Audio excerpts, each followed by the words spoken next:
குலதெய்வத்தை எவரொருவர் தொடர்ந்து வழிபட்டு வருகிறார்களோ அவர்கள் வேண்டும் வரமெல்லாம் கிடைக்கும். குலத்தினை காக்கும் தெய்வமே குலதெய்வம். தெய்வங்களிலேயே மிகவும் வலிமையான தெய்வம் என்றால் அது குலதெய்வம்தான்.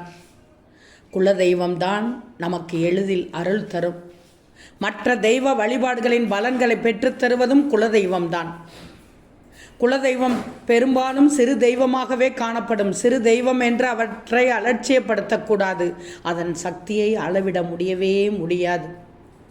ஒருவரது வம்சாவளியில் வரும் தாத்தா, பாட்டி, தாய், தந்தையர் போன்றவர்கள் குலதெய்வத்திற்கு செய்ய வேண்டிய பூஜையை முறையாக செய்ய தவறினாலோ, குலதெய்வத்தை அடியோடு மறந்து இஷ்ட தெய்வங்களை மட்டுமே வணங்க தொடங்கி குலதெய்வ கோவிலுக்கு செல்வதை தவிர்த்து விட்டாலோ, குலதெய்வத்தின் சாபம் நிச்சயம் உங்களை தாக்கும். இந்த சாபம் முடிந்து நமது சந்ததியினருக்கு இது தொடராமல் இருக்க சாப நிவர்த்தி செய்வது அவசியம். முன்னோர்கள் எந்த முறையில் குலதெய்வத்தை வணங்கினார்களோ அதே முறையில் வணங்க வேண்டும்.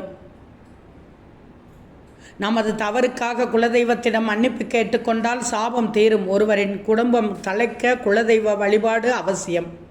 பெண்களுக்கு பிறந்த வீட்டு குலதெய்வம், புகுந்த வீட்டு குலதெய்வம் என 2 குலதெய்வம் உண்டு. திருமணத்திற்கு பின்னரும் பிறந்த வீட்டு குலதெய்வத்தை வணங்கினால் புகுந்த வீட்டில் ஏற்படும் சிரமங்களை பெண்கள் சமாளிக்கலாம். குலதெய்வங்கள் கர்ம வினையை தீர்க்க வல்லது. கர்ம வினை அதிகம் இருப்பவர்களுக்கு குலதெய்வம் தெரியாமலேயே போய்விடும். குலதெய்வ தோஷம் இருந்தால் மற்ற தெய்வங்களின் அருள் நிச்சயம் கிடைக்காது. குலதெய்வத்தின் பெருமையை தலைமுறையினரும் புரிந்து கொள்ளும் வகையில் ஆண்டுக்கு ஒரு முறையாவது குடும்பத்தோடு சென்று குலதெய்வத்தின் அனுக்கிரகம், அருள், முன்னோர்களின் ஆசியை பெற்றுவிடுங்கள்.